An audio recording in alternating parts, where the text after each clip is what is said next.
Why does your scanner show the P0297 engine code? What does it mean? P0297 is a diagnostic trouble code for vehicle overspeed condition.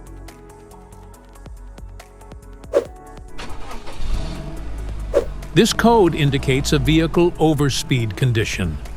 It means the vehicle's speed has exceeded the manufacturer's set limit.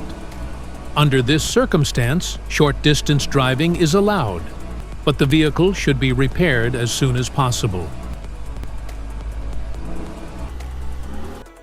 So, what causes this imbalance?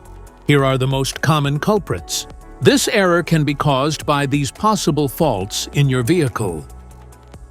Faulty speed sensors, excessive speed, transmission or drivetrain issues, module malfunctions, damaged wiring. Each DTC code corresponds to a specific issue in your vehicle.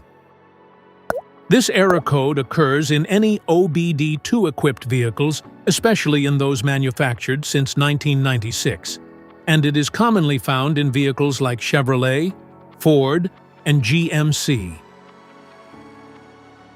If you want to fix this error code, let us know in the comments section. We will definitely make the video on your demand. If you like this video, don't forget to subscribe to our channel. Thanks for watching.